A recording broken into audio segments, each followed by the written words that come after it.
তাওহিদ হৃদয়, তাসকিনরা তারা এলপিএল মাতাতে গিয়েছেন। আমরা একটু আলোচনা করতে চাই দেশের ক্রিকেটের কি হালচাল। সবসময় তো আমরা আসলে টার্গেট শুনি যে পরের বিশ্বকাপ, এখন তো পরের বিশ্বকাপ বেশ দূরে, আগামী বছর চ্যাম্পিয়ন্স ট্রফি আছে, সেটা নিয়ে আদৌ কতটা প্রিপারেশন নেয়ার প্রস্তুতি আমরা দেখছি বোর্ডের কাছ থেকে, সে নিয়ে আলোচনা করতে চাই। আমাদের সাথে এই আলোচনায় যুক্ত হচ্ছেন ক্রীড়া সাংবাদিক মনজুর মোর্শেদ।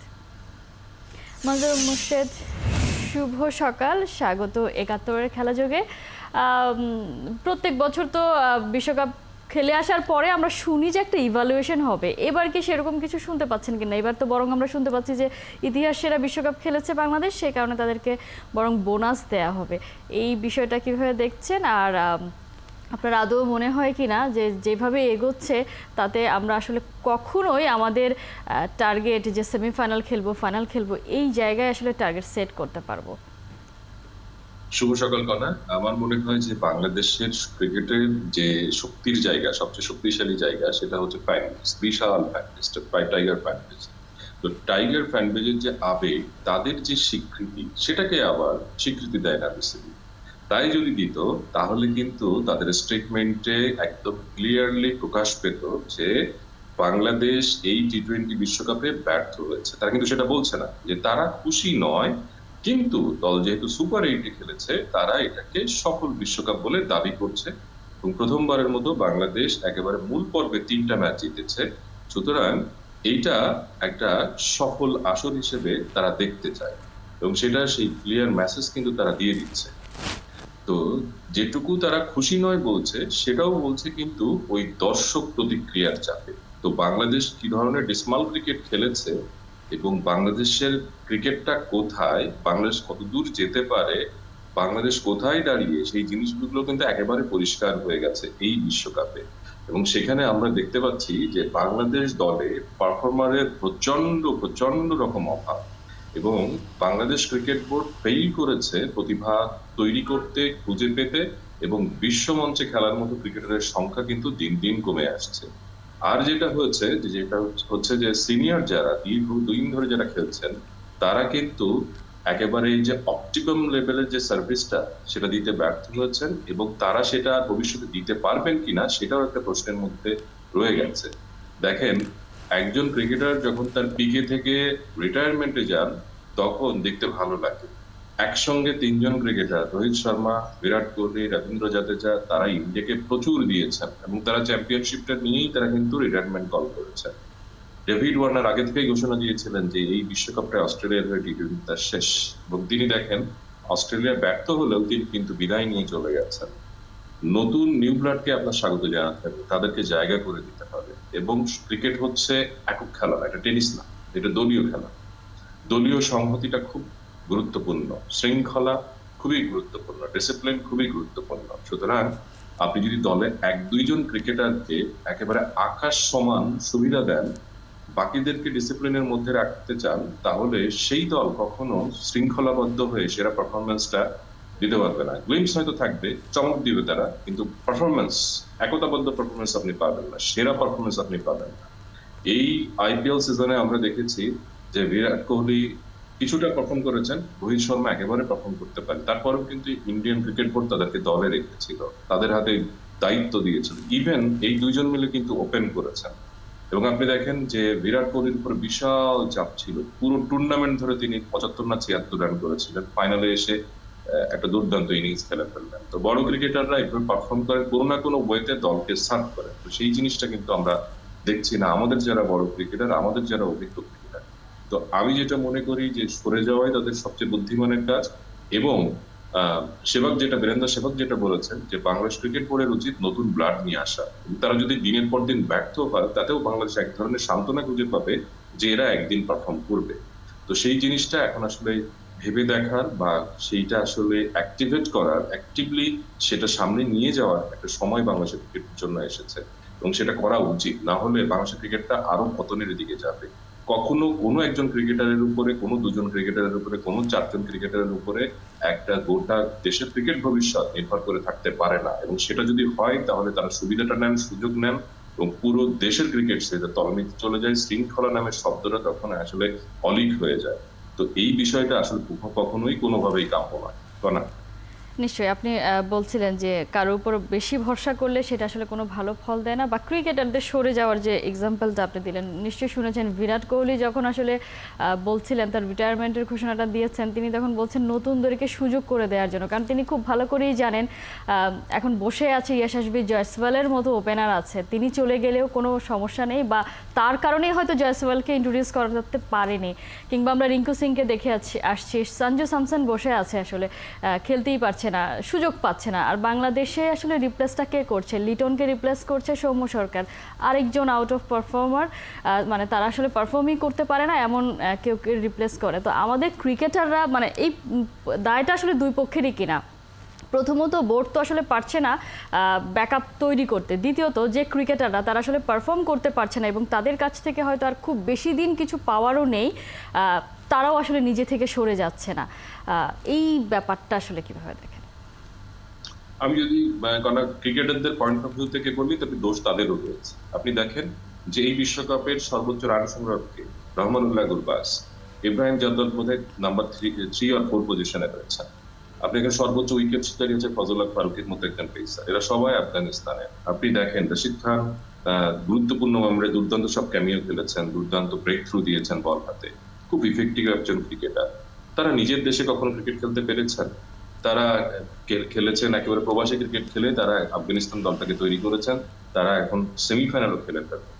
তো সুযোগ সুবিধা তারা কি বাংলাদেশ দলের চেয়ে, বাংলাদেশ দলের ক্রিকেটের চেয়ে বেশি পান? কখনোই না। তবে হ্যাঁ, তারা হয়তো মানে জাতিতে আফগান, তারা ফিজিক্যালি অনেক স্ট্রং, সেই অ্যাডভান্টেজটা নিয়ে তারা হয়তো বিশ্বমঞ্চে অনেক ভালো পারফর্ম করেন। বাংলাদেশের ওয়েদার থেকে যারা উঠে আসেন তাদের হয়তো সেই সুযোগ নেই। বাংলাদেশকে তাকিয়ে থাকতে হবে চমৎকার একটা অবকাঠামোর দিকে। সেই অবকাঠামো তৈরি হলে সেখান থেকে যারা বেরিয়ে আসবেন তারাই হয়তো ইন্টারন্যাশনালি মানে তাদের পারফরমেন্সটা দিতে পারবেন। এবং বাংলাদেশ কখনো এরকম ইন্ডিভিজুয়াল মানে পারফরমার খুঁজে পাওয়া বাংলাদেশ থেকে কঠিন। বাংলাদেশ খেলার টিম গেম, তো সেখান থেকে আপনার যেটা দরকার যে আপনার একঝাঁক ক্রিকেটার দরকার যারা আসলে পারফর্ম করে দলকে জিতিয়ে দেবেন। 11 জন ক্রিকেটার দরকার যারা 3 থেকে 4 জন ম্যাচ উইনার, বাকিরা সবাই তাদেরকে সাপোর্ট করবেন, এইরকম টিম নিয়ে হয় না। বা বাংলাদেশ দলে দরকার একাধিক ম্যাচ উইনার, যে 4-5 জন ক্রিকেটার খেলবেন, যে তারা শুধুমাত্র অলংকার হিসেবে দলে থাকবেন, এইরকম টিম হলে বাংলাদেশ কখনো পারবে না, পারা মানে সম্ভব না, উপরের দিকে যাওয়া সম্ভব না। সুতরাং আপনার সিস্টেম থেকে এমন ক্রিকেটার বের করতে হবে যে যারা দলের ভূমিকা রাখতে পারবে। যে আপনি যখন ম্যাচ খেলছেন তখন আপনি ধরেই নিচ্ছেন যে আপনার টপ 3 বলে কিছু নেই। আমরা তো এই বিশ্বকাপটা সেভাবেই শেষ করলাম। তো এইভাবে আসলে একটা দল কখনো তার সেরা পারফরমেন্স দিতে পারে না। সাউথ আফ্রিকা দেখেন ফাইনাল পর্যন্ত চলে এসেছিল তাদের টপ অর্ডারের একবারে ফেল ছাড়াই, এবং টপ অর্ডার ফেল করেছে, এবং কুইন্টন ডিকক ভালো করেছেন সুপার 8-এ এসে, তার আগে তো করছিলেন না। কিন্তু তাদের ম্যাসিভ দুজন ব্যাটসম্যান ছিল, দেখেন হেনরি ক্লাসেন এবং ডেভিড মিলার, তারা কিন্তু কোনোভাবে পুষিয়ে দিয়েছেন, তারা কিন্তু রক্ষা করেছেন। তো ওরকম ম্যাসিভ পারফর্মার কি আমাদের রয়েছেন, যে পেছন সামনের দিকে যারা ব্যর্থ হচ্ছেন তাদেরকে ঢেকে দেওয়ার জন্য, যে মাহমুদুল্লাহ রিয়াদ একাই ম্যাচটা বের করে দিলেন, সাকিব আল হাসান একাই ম্যাচটা বের করে দিলেন, সেই পারফরমেন্স তো তারা না করতে পারেন না। সুতরাং আমাদের দরকার কালেকটিভ পারফরমেন্স, আমাদের দরকার ফর্মে থাকা ক্রিকেটার। তা ফর্মে থাকা ক্রিকেটার আপনি কোথায় খুঁজে পাবেন? খুঁজে পাবেন যখন আপনি সিস্টেমটা ডেভেলপ করবে, সিস্টেমটা অনেক বড় হবে, আপনি একাধিক ক্রিকেটার দেখার সুযোগ পাবেন। এই যে আপনি বললেন যে আপনি রিঙ্কু সিংকে দেখতে চেয়েছিলেন ভারতীয় দলে, পাননি। আপনি সঞ্জু স্যামসনকে দেখতে চেয়েছিলেন, তাকে দলে দেখতে পায়। তো এই যে জয়সওয়ালকে দেখতে চেয়েছিলেন, ম্যাসিভ স্ট্রোক প্লেয়ার, তিনি নেই। তো ভারতীয় দলে সুযোগ পেতে পারেন এরকম অন্তত 20 জন ক্রিকেটারের নাম আপনি বলতে পারবেন যারা আসলে বাংলাদেশের যে কোনো ক্রিকেটারের চেয়ে ভালো মানে। তো এই যে ভারত এত ক্রিকেটার তৈরি করলো কিভাবে? নিশ্চয়ই সেটা তাদের অসাধারণ একটা সিস্টেম রয়েছে বলে, বা তারা সেই সিস্টেমটা তৈরি করে ফেলেছে বলে। একটা সময় পাকিস্তানের সঙ্গে ভারত মাঠে নামলেই হেরে যেত, পাকিস্তানিরা মজা করতো ভারতীয় দলকে নিয়ে, যে ভারতকে তো সহজেই আমরা হারিয়ে দেবো, ভারতীয়রা ভয় পেত। তো সেই পাকিস্তান দলকে এখন কিন্তু বলে কয়ে ভারত হারিয়ে দেয়, কিভাবে সম্ভব হচ্ছে? আইপিএলটা, টি-20 ক্রিকেটটা ভারতের ক্রিকেটকে এক ধরনের বিশাল একটা ধাক্কা দিয়েছে। সেই ধাক্কার জোরে এখন সেখানকার ফার্স্ট ক্লাস বলেন, ওয়ানডে টুর্নামেন্ট বলেন, আর শেষ পর্যন্ত টি-20 টুর্নামেন্ট বলেন, সেগুলো সব মিলে তার একটা চমৎকার প্যাকেজ হিসেবে দাঁড়িয়ে গেছে। যে কারণে তারা নিয়মিত আইসিসি ইভেন্টের ফাইনালে খেলছে। ফাইনাল যেটা অনেকটা ভাগ্যের ব্যাপার, সেই জায়গায় হয়তো ভারত 13 বছর বা 17 বছর পরে একটা ট্রফি জিতলো, কিন্তু আইসিসি ইভেন্ট জিতলো, কিন্তু তারা তো সফল দল, নিয়মিত ফাইনাল খেলছে, ফাইনালে অনেকটা ফ্লুক। আপনি জিততেও পারেন, হারতেও পারেন।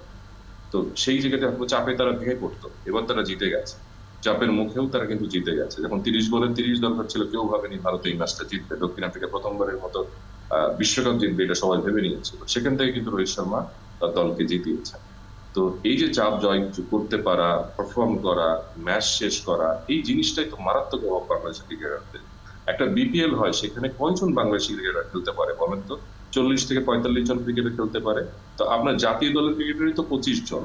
তো আপনি সর্বোচ্চ 15 জন থেকে 20 জন তরুণকে দেখার সুযোগ পান। তরুণ না, তারাও আলটিমেটলি দেখা যায় ভেটেরান পারফর্মার। তো এখান থেকে আপনি কি প্রতিভা খুঁজে বের করবেন যে আপনি নতুন প্লেয়ার আপনি জাতীয় দলকে উপহার দেবেন? তা আপনার তো সিস্টেমই নাই। আপনি আরেকটা টি-20 টুর্নামেন্টই করতে পারছেন না, যেখান থেকে আপনি দেখার সুযোগ পাবেন যে কোন তরুণরা দেশে ভালো করছে। আপনি ওই কিছুটা লোকালি যারা ভালো খেলছে, কোন রকম একটা ধরেন গ্লিমস থেকে তাকে নিয়ে আসলেন, হয়তোবা প্রিমিয়ার ডিভিশনে কিছু ম্যাচ খেললো, ওয়ানডে টুর্নামেন্ট থেকে ভাবলেন বা ওয়ানডে টুর্নামেন্ট সে ভালো স্ট্রাইক রেটে ব্যাট করেছে, তার মধ্যে টি-20তে ভালো করবে। তো এই যে যদি কিন্তু যে স্ট্রাকচার, এটা দিয়ে আসলে খুব বেশি সামনের দিকে এগোনো যাবে না। বাংলাদেশকে নিশ্চয়ই মনে রাখতে হবে যে এখনকার টি-20 ফরম্যাটে ওয়ার্ল্ড কাপে 20টি করে দল খেলছে, অনেক নতুন দল উঠে আসছে এবং তারা যে পারফরমেন্স দেখাচ্ছে, তারা শুধুমাত্র টি-20 চিন্তা নিয়ে যেভাবে দল গঠন করছে, এবার সেটা প্রমাণ পেয়েছে নিউজিল্যান্ড, এবার সেটা প্রমাণ পেয়েছে পাকিস্তান, এবার তারা প্রমাণ পেয়েছে শ্রীলঙ্কা, তারা গ্রুপ স্টেজ থেকেই পার পেয়েছে।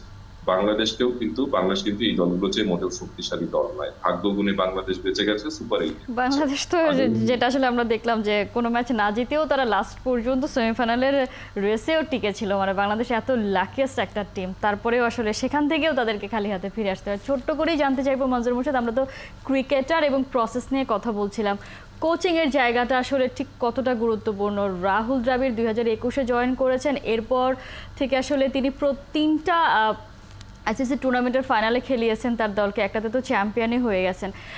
এই যে এই জায়গাটা, এবং তিনি যেটা বলেছেন বিশ্বকাপ জয়ের পর, যেটা আজকে দেখা যাচ্ছে শুধুমাত্র এই বিশ্বকাপ জয়টা না, তাদের এই প্ল্যানিংটা শুরু হয়েছে আরও 2-2.5 বছর আগে থেকে, এবং সেটারই সফলতা হয়তো আমরা দেখছি। আমাদের সেই প্ল্যানিংটা কোথায়? আমাদের কোচ আসলে এতটা নিজে মোটিভেটেড কিনা যে এই দলটাকে নিয়ে আদৌ তিনি কিছু করতে পারবেন? আমার তো মনে হয় যে আমাদের শেখা উচিত এবং আমাদের একবার আমরা দেখি না যে আমাদের লোকাল কোচ দিয়ে কি হয়। আমাদের সিস্টেমটা তো আসলে ইন্ডিয়ার মতো অত স্ট্রং না। তো রাহুল দ্রাবিড় যে সিস্টেম থেকে বেরিয়ে এসেছেন, আপনি নিশ্চিত থাকেন গৌতম গম্ভীর আসছেন, তিনিও যে সিস্টেম থেকে বেরিয়ে এসেছেন, তারা তাদের সিস্টেমটা থেকে সম্পর্কে খুব ভালো জানে। তো তারা জানেন সেখান থেকে আসলে বাই প্রোডাক্ট তারা কিভাবে কালেক্ট করবেন, কিভাবে তারা সেরা পারফরমেন্সটা দিবেন, কিভাবে দেশের ক্রিকেটারকে সামনে নিয়ে যাবেন। এই যে ডিভোশন তাদের, সেটা কিন্তু আসলে আনপ্যারালাল। রাহুল দ্রাবিড় তো আপনাকে বলতে হয় যে একেবারে মানে অসাধারণ একজন ক্রিকেট ব্যক্তিত্ব এবং একদম নির্লোভ নিঃস্বার্থ একটা মানুষ। তাকে যখন একটা ইউনিভার্সিটি তাকে ডিগ্রি দিতে চাইলো, তিনি সেটা অস্বীকার করলেন, কারণ বললেন যে এটা তো আমার কাজ ছিল না, আমি ক্রিকেট খেলে এসেছি সারাদিন। এত অসাধারণ একজন ব্যক্তিত্বের মানুষ, এবং তিনি দলকে অনুপ্রাণিত করতে পেরেছেন, শেখাতে পেরেছেন এবং সামনের দিকে নিতে পেরেছেন। সেই ধরনের ফিগার আমাদের হয়তো নেই, কিন্তু আমাদের সিস্টেমে কিন্তু অনেক ভালো কোচ তৈরি হয়েছে, আমরা তাদের উপরে রিলাই করতে। এই যে ফরেন কোচ নিয়ে এসে কি লাভটা হয় বলেন? নানা সংকট তৈরি হয়। তারা কি পুরো সিস্টেমটা সম্পর্কে জানেন? আমাদের সিস্টেম থেকে কিভাবে ক্রিকেটার বেরিয়ে আসে, কারা ভালো করে, কারা ভালো করতে পারে? তো সবকিছু শুধু কোচের উপরে দোষ দিলে তো হবে না। আপনি লোকাল কোচ নেন বা ফরেন কোচ নেন, এটা আসলে খুব একটা ম্যাটার করে না। ম্যাটার করে হচ্ছে সিস্টেমটা। আপনার বিসিবির যে প্রশাসনিক কাঠামো, সেটা কিভাবে চলে, সেখানে কতটা ডিসিপ্লিন রয়েছে, সেখানে কতটা শৃঙ্খলা রয়েছে, সেখানে কতটা স্বচ্ছতা রয়েছে, এগুলো কিন্তু ইম্প্যাক্ট পড়ে। আপনি হয়তো হঠাৎ 2-1টা সিরিজে ভালো করবেন, তাও করবেন দেশের মাটিতে আনপ্রিপেয়ার্ড উইকেটে। এখন উইকেটও ভালো করার চেষ্টা করছে বিসিবি, কিন্তু সেটা কতটা ভালো হচ্ছে সে প্রমাণ তো আমরা দেখলাম যে এখনো কিন্তু আমাদের ওই একটু স্লোইশ উইকেট না হলে আমরা আমাদের বেটার ক্রিকেটটা খেলতে পারি। আবার নিউ ইয়র্কে তো আমরা আমাদের ফেভারেবল উইকেটই পেয়েছিলাম, সেখানে আসলে কি বা করতে পেরেছি? সেই তো ম্যাচ আসলে যা জিতিয়েছে বোলারদের পারফরমেন্সের কারণেই জিতেছি, ব্যাটাররা তো কোনো উইকেটই আসলে খেলতে পারছে না। পুরো সিস্টেম বা পুরো সব কিছুতেই আসলে সমস্যা, দেখভাল করতে হবে যদি আসলে বড় কিছু করার স্বপ্ন আসলে দেখতে চাই। নিঃসন্দেহে করবে, সেই প্রত্যাশাই রাখতে চাই। মনজুর মোর্শেদ, অসংখ্য ধন্যবাদ এতক্ষণ আমাদেরকে সময় দেওয়ার জন্য। দর্শক, আমরা কথা বলছিলাম দেশের ক্রিকেট নিয়ে, আমাদের সাথে এতক্ষণ আলোচনায় যুক্ত ছিলেন ক্রীড়া সাংবাদিক মনজুর মোর্শেদ।